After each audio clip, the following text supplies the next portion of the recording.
Hey, I want to tell you about a new mini course that I have. It's called the 5 Minute Shift.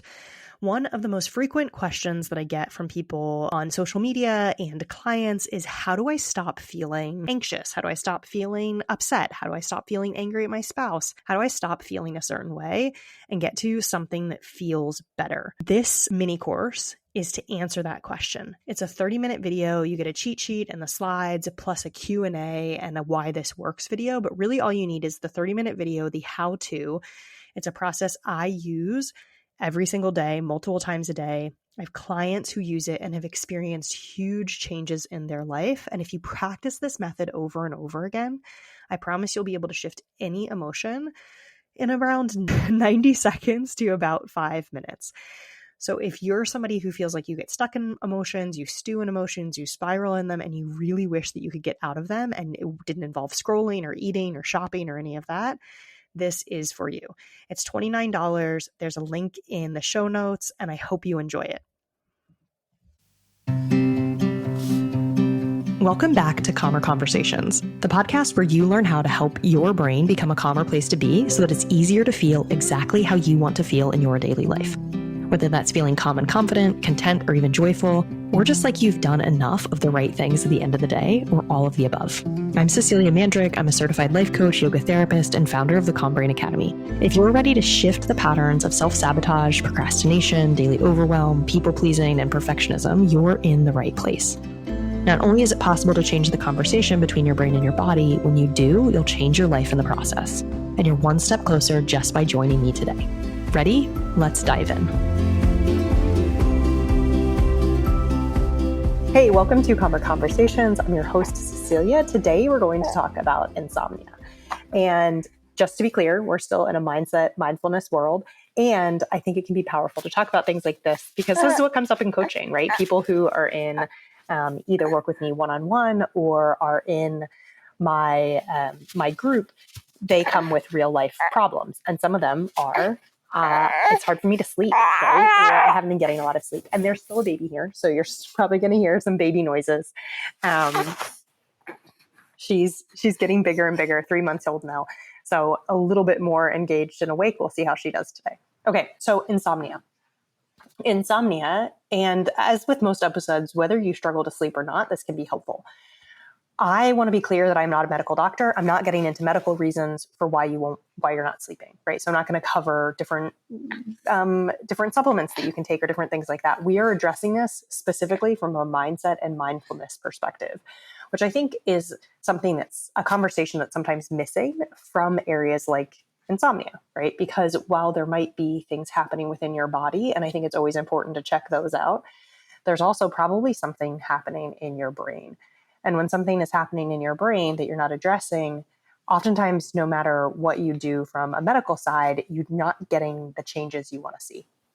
And sometimes people will come with me. So I'm going to share, I'm going to reference a client. And this client had been taking medication for insomnia, but forgot it on a vacation. And the vacation was going to be a little bit long. They didn't have a way to get the prescription again. And so they're in coaching and they're asking, okay, how do I sleep?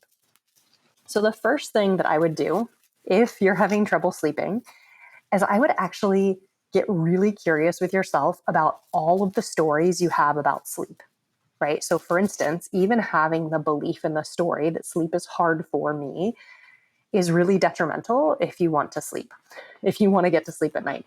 And for you, that story, you might be kind of annoyed at me for calling it a story because it probably feels really true for you, right? You probably have evidence that you can back it up.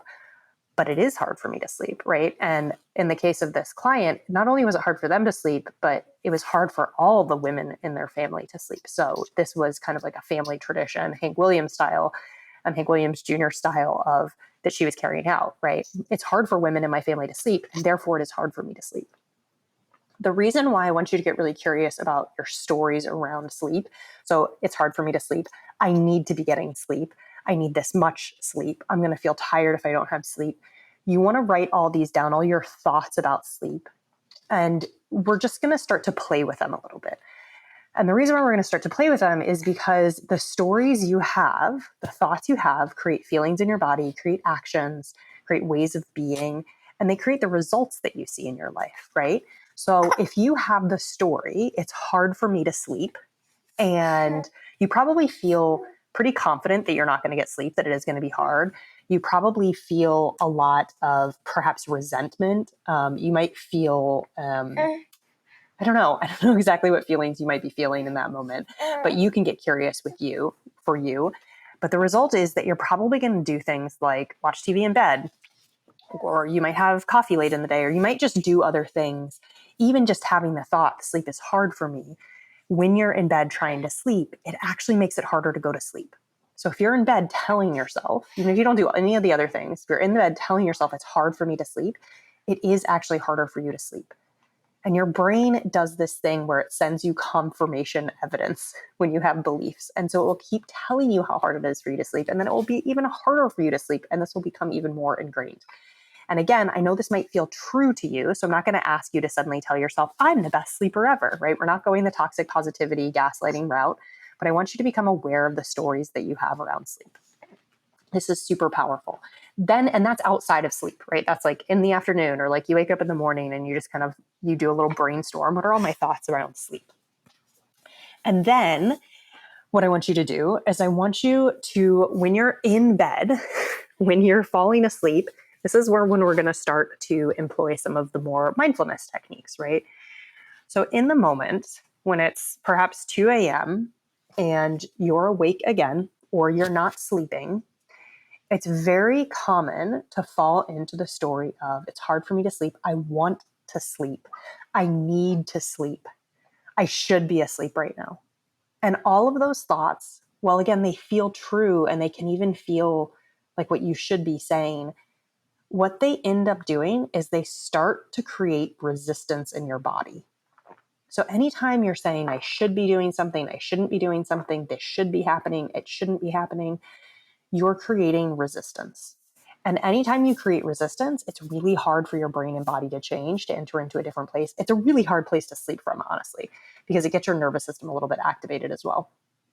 And so one of the things that can be the most powerful in that moment when you're not sleeping is to not tell yourself, I should be asleep, I want to be asleep, but to pause and say, I'm awake right now.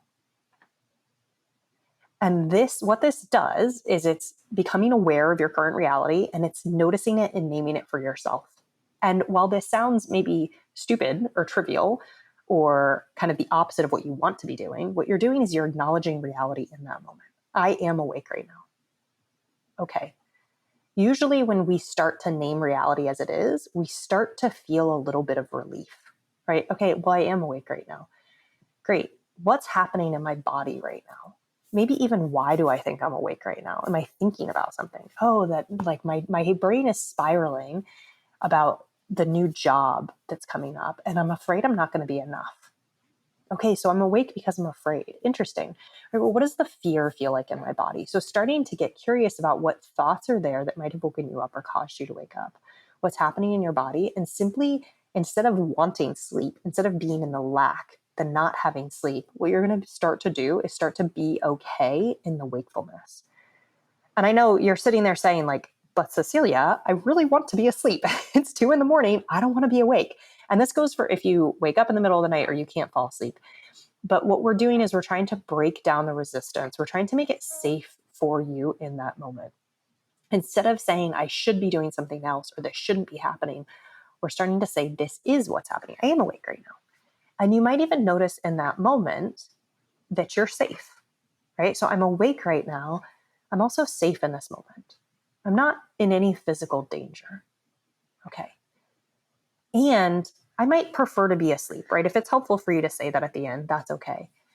But you might even ask, okay, maybe it's okay that I'm awake right now. Maybe I'm safe in this moment. Maybe it's okay. Maybe I can stop resisting the awakeness. And then you can start to say, okay, well, if I was open to sleep, what would I be doing right now?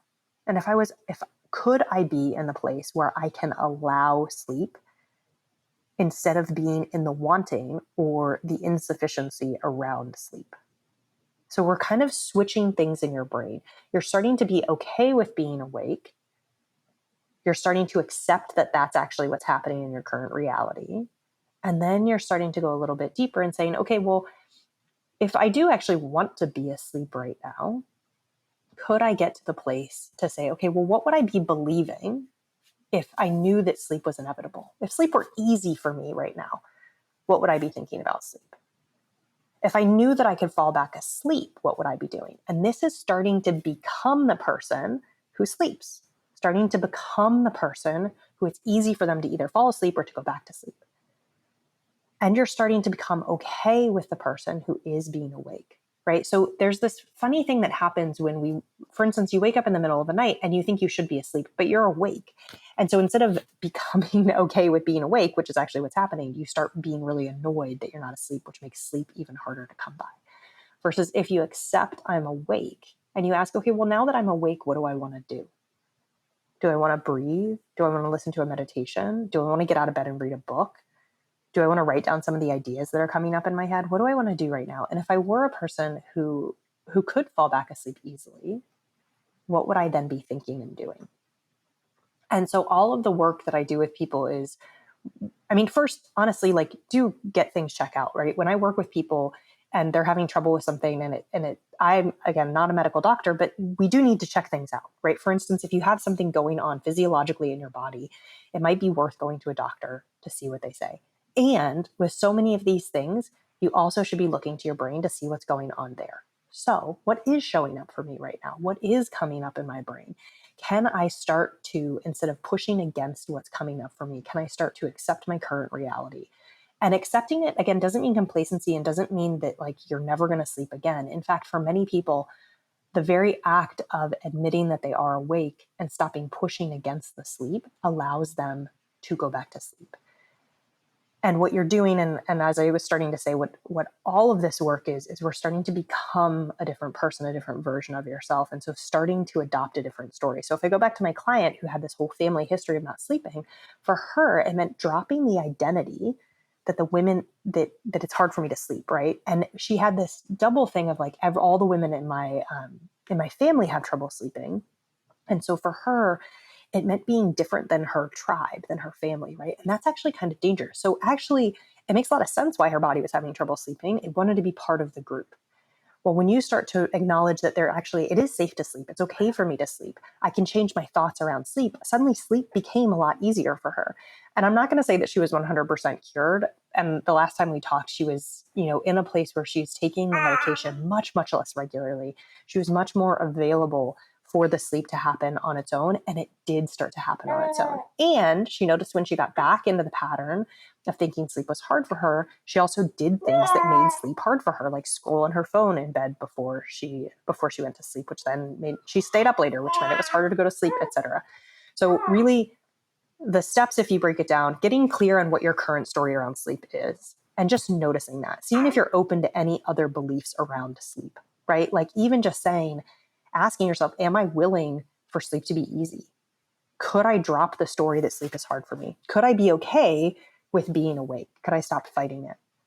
And asking yourself, what might you believe if you were someone who could sleep? And in the moment when you are awake in bed, stop saying, I want to be asleep, mentioning I am awake, checking in with your body, seeing how it feels, seeing if you can move into a place where sleep is more available for you. Okay, obviously this is I'm kind of giving a broad sweeping for everyone. If you want to work through things like this, come join the Life Lab. This is what we do. We think about, who are you becoming? I'm becoming someone who sleeps every night, right? And you might think about, what is it worth for you to get there? What would that change mean? And for many people, even making the change from not sleeping to sleeping is worth being in there for a year if they can make that change. Because think about how much money you might have spent on mattresses and wine to get you to go to sleep, and apps and all these different pillows and sheets and blah, blah, blah, blah, blah. But if you're not working on your head, if you're not working on the thoughts, then it's really hard to get there. Okay, baby says it's time to end the episode. I hope that this was helpful. Come join me in the Life Lab, change how you sleep, and I will see you next time. Thanks for tuning into this episode of Calmer Conversations. Take what you learned today and use it in your life. Even if it feels a little awkward or clumsy at first, remember these are practices and that real change comes from implementation. Then send me a message over on Instagram or TikTok and let me know what worked or didn't work. If you want to dig deeper into something from today's episode, all of the resources can be found at the link below in the show notes. If you like this episode, there's a great chance that you'll love working with me. Join my monthly coaching community by visiting me on Instagram or my website, www.ceciliabmandrick.com. Don't forget to subscribe to the show wherever you listen to podcasts, and I'll see you back here next Thursday.